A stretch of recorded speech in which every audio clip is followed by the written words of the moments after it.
জুলাই গণঅভ্যুত্থানের পর পুলিশের মধ্যে যে ভয় আর নিষ্ক্রিয়তা দানা বেঁধেছিল সেটি কতটা কেটেছে।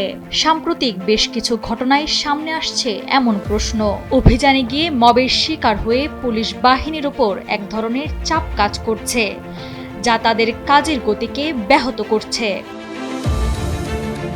দেশের বর্তমান আইনশৃঙ্খলা পরিস্থিতির একটি নাজুক চিত্র ফুটে উঠছে পুলিশের সাম্প্রতিক অভিযানগুলোতে। অপরাধীদের ধরতে গিয়ে পুলিশ এখন উল্টো হামলার শিকার হচ্ছে। গ্রেফতার হওয়া আসামিদের সহযোগীরা দলবদ্ধভাবে আইন শৃঙ্খলা রক্ষাকারী বাহিনীর উপর চড়াও হচ্ছে। এমনকি অনেক ক্ষেত্রে আসামিকে ছিনিয়ে নেওয়ার ঘটনাও ঘটছে।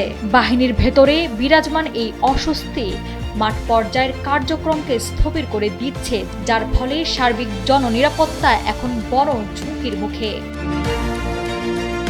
এই বিষয়ে আমরা ঢাকা বিশ্ববিদ্যালয়ের অপরাধ বিজ্ঞান বিভাগের চেয়ারম্যান মোহাম্মদ রেজাউল করিম সোহাগের সঙ্গে কথা বলেছি। তিনি বলেন, জুলাই গণঅভ্যুত্থান পরবর্তী সময়ে পুলিশ বাহিনীর ভাবমূর্তি চরমভাবে সংকটে পড়েছিল। এই ভাবমূর্তি পুনরুদ্ধারে এখন পর্যন্ত কার্যকর বা দৃশ্যমান কোনো পদক্ষেপ নেওয়া হয়নি। উল্টো বাহিনীতে ঢালাও বদলি ও রদবদল পরিস্থিতিকে আরো জটিল করে তুলছে বলে মনে করেন তিনি। পুলিশের একটু রেপুটেশনে এখানে অনেক থেকে বড় আঘাত আসছে।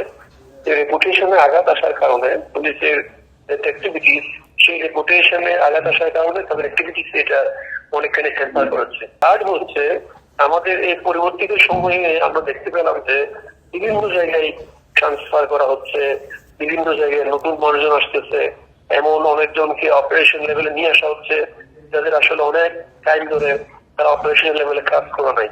হঠাৎ করে নতুন নতুন জায়গায় নতুন নতুন মানুষজন বসিয়ে দেওয়ার কারণে আগে বিভিন্ন টাইম, বিভিন্ন প্লেসেস, বিভিন্ন পিপল, এসব গুলোকে তাদেরকে চিনতে বা জানতে বা সার্কামস্টেন্সেস গুলো বুঝতে তাদের অনেক বেশি টাইম লাগতেছে।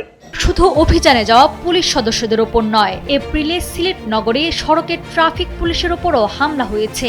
একের পর এক হামলার ঘটনায় পুলিশ কর্মকর্তারা বলছেন, অপরাধীদের মধ্যে বেপরোয়া মনোভাব তৈরি হয়েছে।